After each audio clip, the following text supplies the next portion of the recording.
Welcome back, Santa Clarita Valley. We're here on your hometown station, AM 1220 KHTS, where we talk about all things Santa Clarita Valley law enforcement related.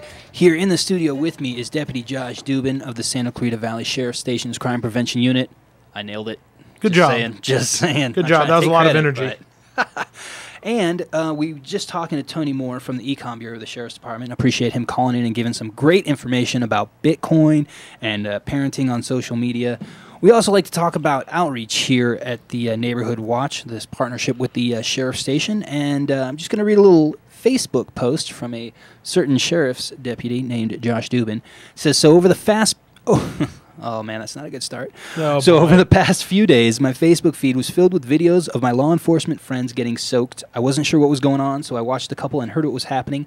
Turns out my cop friends were busy challenging each other for a good cause. Dump cold water on your head and donate $10, or pass on the water and donate $100. The money is for a fundraiser for the Officer Down Memorial page. Deputy Dubin, tell me a little bit about your post and why are police officers and sheriff station deputies soaking each other with water for a good cause? And who is this helping? Well, the Officer Down Memorial page, which is odmp.org. So if you want to find it on Facebook, can you search they also ODMP? They also have a Facebook page, which is ODMP. So Perry's going to search it live right now, and that works. But they also have a website, ODMP, and it basically it's a living tribute to officers across the entire country, actually, that have lost their lives in the line of duty, and we've had 62 so far this year. And then through this charity, which is a 501c3, I believe, they donate money to the families, and they help out with different expenses when an officer, lost a life in the line of duty. So I noticed this, when I was on social media, Twitter, Facebook, I saw different law enforcement agencies and different police officers, deputy sheriffs from, throughout the country taking part of this cold water challenge. I thought it was kind of interesting, and some of our local LA County Sheriff's deputies have taken part of it. And it basically is a fundraiser for ODMP and for the families of officers that have lost their lives from around the country. So, well, I know it's a serious topic, but this seems like a light approach and a great way to gain attention for the cause. Right. And again, this is something that was started by this charity, and I think that it's kind of taken off. I've seen some various media outlets from around the country, cover story like that, and that's the explanation behind my Facebook post. I thought it was interesting, and it's kind of taken off, and it's for a good charity, good cause. And so are the other members of the crime prevention unit, like Deputy Carr, Deputy Yost, Deputy Wilson, are they following you around with buckets just waiting for that $10, or how does that go around? Oh, have you been soaked yet? It's highly possible. Oh, my gosh. It's highly possible that I made a donation. So can you do it more than once, or should I take the bucket off the door for when you should take out? the bucket off the door. Hopefully it's filled with confetti only and not water, not freezing cold water. And if you don't want to get soaked, you can donate $100, right? Yeah, that was the whole premise behind it. Again, you could go to the website and kind of see their law enforcement challenge that they posted, and anyways, that was the explanation behind my Facebook post. I thought it was interesting. So, I part of my job is to routinely, like Tony said, his job is to listen to social media and some of the things that are going on. And so I kind of noticed an influx, of this type of challenge from around the country. And so I thought it was interesting. And so does ODMP, does they help a specific branch of law enforcement officers? No. Or it's for everybody? It's for law enforcement across the country. Right. Cool deal. And there's also been quite a few, speaking of law enforcement, quite a few stories in the news that we've seen Nixle reports about. We still have pictures up of the bombshell bandit, which has been a joint investigation by the FBI and the Sheriff's Department. We don't have a break in that yet. We're still looking for the woman who's... Correct. And that's a joint investigation that's being worked by our Sheriff's Department Major Crime Bureau and the FBI, like you said. I believe the FBI did a press release, and then you... also did a story on hometownstation.com regarding it with some surveillance photos and different things like that. Absolutely, and so that's a search, and apparently she was the woman walked in, handed a note over, threatening a bomb, and then got the money and took off. And she was also seen casing the places. So this is a very active investigation, and there's concern that she might. Well, she's still out there, so they're looking for her. And then speaking of a local bank. Investigation was undertaken by the Santa Clarita Valley Sheriff Station regarding an employee who was accused of stealing from customers. Can you tell us a little bit about that? Right. That involved a bank employee And this was an ongoing investigation that took a number of months. And this employee was able to gain access to some financial information and ATM cards and different things like that. And ultimately, through the course of not only our investigation locally, with our detectives, but the bank has their own security firm and their own investigators. So it was a joint investigation between the both of us. And ultimately, that individual was arrested. And we've been in contact with the victims. We don't believe that there's any more victims at this time. And that case will soon go to court, and yeah.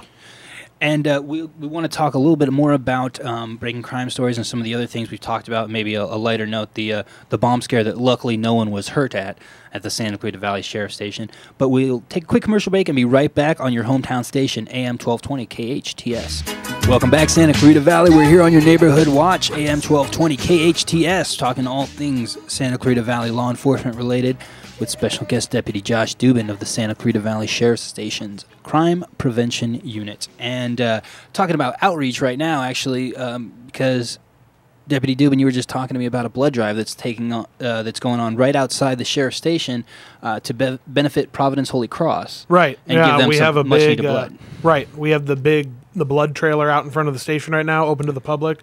I believe they're going to be in front of our station today until about 3 p.m. or 4 p.m. At Valencia and McBean, right there. Valencia and Magic Mountain Parkway. Yeah, Valencia and Magic Mountain Parkway, right there at the intersection. You can't miss it. There's a big truck outside. There's a giant truck in front of the station that says Providence Holy Cross. Cool. Blood donation. And they're collecting blood donations to help out, Right, the blood will stay at Holy Cross Hospital. Okay. I was talking to one of the nurses this morning, and she said that they average 3 traumas a day every 24 hours. Traumas meaning, a severe injury that would require somebody to receive a blood donation. So they're collecting blood, obviously, blood donations in front of our station today, and that blood is to be held at, Providence Holy Cross Hospital. And so local, a fairly local hospital. A lot of people are taken there when there's trauma here and there's overflow in the local hospital. Absolutely. Where are you going to go? You're going to go to Providence Holy Cross. With LAPD down in that area, if something was to happen to an officer, that would be a hospital that they get transported to. I know a number of sheriff's deputies over the years have been transported there. So for a good cause, if you are close to the station today, between now and 3 or 4 p.m., that would be Magic Mountain Parkway. And Valencia Boulevard. That one down, am I? No. Okay, so Valencia Boulevard and Magic Mountain Parkway, you'll see the truck, stop by and give some blood. And they give free chips and cookies. Can you give us, we're wrapping up the hour, but can you give us a quick, just a layman's explanation of what this marijuana wax is? Because there was a bus recently where deputies seized a whole bunch of it heading to a musical festival, and normally I'm just playing stupid, but this one I really have no idea what. You want to talk about marijuana wax, or you want to talk about the bomb scare in the lobby first? I want to talk about both. I want a Reader's Digest version of what is marijuana wax. It is super processed. It's super THC, processed, right? Concentrated cannabis that is extracted. One of the ways is using butane. And concentrated cannabis is illegal. This was a large quantity of it during the arrest. It was a traffic stop where the deputies contacted them, and allegedly the marijuana wax, it's one of the slang terms for it, was en route to a music festival. Deputies seized that, made 2 arrests. One of the concerns that law enforcement throughout the country has is that when you make wax, one of the slang terms, again, you use butane, like I said, and some other. I imagine that's pretty explosive. It's explosive. It's dangerous if you don't do it the right way. We've had a number of fires and explosions and different things of that nature. So that is dangerous. That's the Reader's Digest version of that. If we could only harness this innovation and technology that's going towards creating new forms of marijuana into some sort of good and productivity, I think that would be a good thing. And another thing that was happening was, we joke about it, but it's a serious topic, and thank God nobody was hurt. But there was a bit of a bomb scare last week at the Santa Clarita Valley Sheriff Station because a well-intentioned, it sounded like, woman was concerned. I don't think it was malicious. Right, of course. There was a female that I guess was purchased a storage unit or cleaning out an old storage unit or somehow was doing something with a storage unit and came across a sealed box marked explosives, dangerous, and decided to bring that box to the Santa Clarita Valley Sheriff Station and place it on the front counter, not knowing what to do with it. And like I said, I don't think there was any ill intentions. Right. But you have ruled out Mark Urbina as a suspect in the case. This is an active investigation. Well, that's and we do have some surveillance of his perfect hair. Okay. So the moral to the story is, and I guess this is a good point, if you find something that is explosive or you think that could explode or that you think is a bomb or some type of device that doesn't just look right to you, call us, let law enforcement and the fire department come out there and let us investigate, and we have a bomb squad and we have the tools and the toys to deal with a situation like this. So it's never good to bring a package marked explosives or anything that you think is do not drop it off on Dubin's doorstep is what you're saying. Don't just call. And don't bring it to the sheriff's station. Don't bring it to the fire station. Okay. Call us and we'll come out and we'll handle it for you. And another thing, because we got a minute and a half, according to Perfect Hair. Minute and a half. How are we going to end the show today? I wanted to mention the salvia bust. We'll get there. We'll get to the ending. I'm excited. Well, we've ended the last two shows with World Cup goal action from Perfect Hair. I'm hoping. And now the World Cup is done. Congratulations to what Germany won? Yeah, Germany did win. In fact, you were closely watching those soccer scores. I was. I watched the last game. But yeah, the salvia bust. Talk to me about that. There was an undercover operation with the J team from the Santa Clarita Valley Sheriff Station trying to buy this salvia and spice. It's loosely regulated product that contains synthetic marijuana, is my understanding, or synthetic cannabinoids, which is the active ingredient.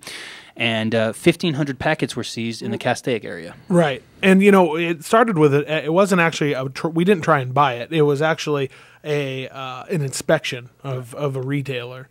And under certain laws, certain retailers are allowed to be inspected, business practices and different things like that. Oh, okay. And so during that inspection, this came up. And like you said, there's a lot of litigation and different things like that going on, and it is loosely regulated right now regarding synthetic cannabinoid laws. So that was a case that our J team worked on, and it kind of stemmed from community concerns and some information that they received that this particular type of stuff was ending up in the hands of people under the age of 18 and our young people here in the Santa Clarita Valley. Well, good information, and glad we can get that off the streets when we need to. And just before we go, sound engineer Mark Perfect Hair Urbina, can we get a goal to send us out? Go! If you get